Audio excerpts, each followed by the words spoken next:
Եվ ես ուզում եմ մի ուրիշ խոստովանություն էլ անել։ Ես այսօր շատ մեծ ջանք պահանջվեց, որ ես այսօր անի թաղամասում կիսատ չթողեմ այդ Քայլերթը եւ Քարոզարշավը։ Որովհետեւ ես չէի կարողանում տեսնել այդ բակերը, ես չէի կարողանում տեսնել այդ փողոցները, ես ուղղակի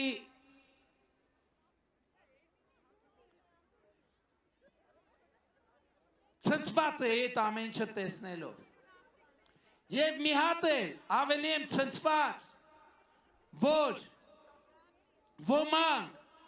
Գյումրիում լուրեր են տարածել տարիներով ընդ որում, ասելով, թե Նիկոլը նեղացած է Գյումրիից, որ թիմ ընտրություններում իրենց թեկնածուները քաղաքապետ չեն դարձել, դրա համար քաղաքում այս վիճակն է։ Նախ ես չեմ կարող մոռանալ երբևէ Գյումրիի արածը 21 թվականի խորհրդարանական դաժան ընտրություններում Գյումրին ինձ 60%-ից ավել ձայն է տվել։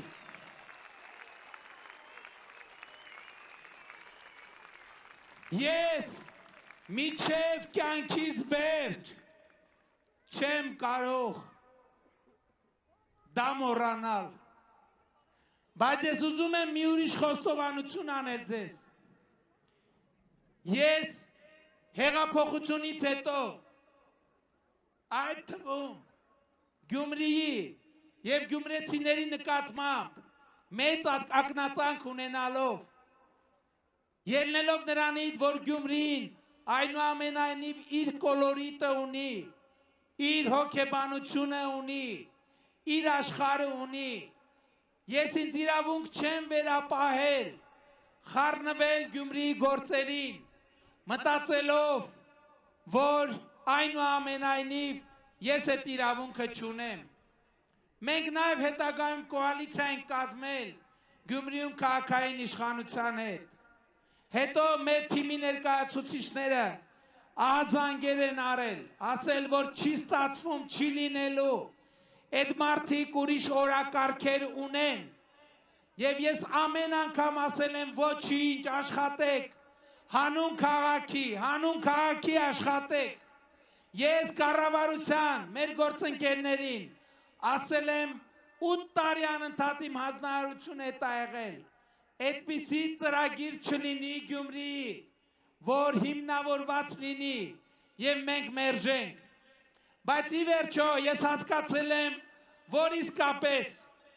2018 թվականից հետո Գյումրիում քաղաքային իշխանությունները բոլորովին ուրիշ օրակարգ են ունեցել։ Նրանց խնդիրն ա եղել Գյումրիի ժողովրդին հանել կառավարության դեմ, ժողովրդի շրջանում հիասթափություն տարածել կառավարության նկատմամբ եւ կառավարությանն էլ համոզել, թե Գյումրիում ամեն ինչ այնպես է, ինչպես պետք է ընթանա։ Բայց ես հիմա հասկանում եմ, որ հիմա մենք մեծ պարտք ունենք Գյումրիին վերադարձնելու, շատ մեծ պարտք, եւ ես այսօր հայտարարում եմ, որ այս պահից սկսած Գյումրիում բոլոր տեղի ունեցող պրոցեսների համար, Գյումրիի բարեկեցության, Գյումրիի վերակառուցման համար կրում եմ անձնական պատասխանատվություն եւ անձնական պարտավորություն։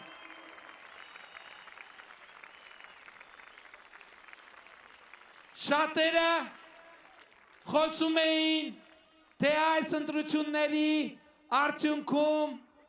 լինելու է Հայաստանի Հանրապետությունում Գյումրի 2։ Ես ամիսներ առաջ եմ ասել, որ չի լինելու Գյումրի 2, լինելու է հեղափոխություն 2 եւ Գյումրի 1 ինչ է նշանակում Գյումրի 1 2026 թվականի հունիսի 7-ի ընտրություններից հետո ի վերջո ժողովրդական ոչ բռնի թավշյա հեղափոխությունը պետք է հասնի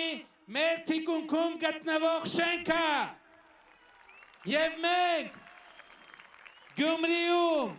գյումրեցիների հետ պետք է իրականացնենք Գյումրի ավագանու արտահերտ ընտրություններ եւ ժողովրդական իշխանություն հաստատենք Գյումրիում, որպեսզի Գյումրին ծաղկի այնպես, ինչպես օրինակ Արթիկն է ծաղկում, Հանրապետության մյուս քաղաքներն են ծաղկում եւ ընդհանրապես Հայաստանի Հանրապետությունն է ծաղկում եւ ուրեմն հեղափոխությունը ի վերջո պետք է բերի իր օգուտները եւ իր կառավարումը Գյումրի քաղաքին 2026-ի հունիսի 7-ի ընտրություններից հետո կտեսնենք կոնկրետ երբ ժողովուրդ ջան իրար հետ անում ենք Գյումրի ավագանու արտահերտ ընտրություններ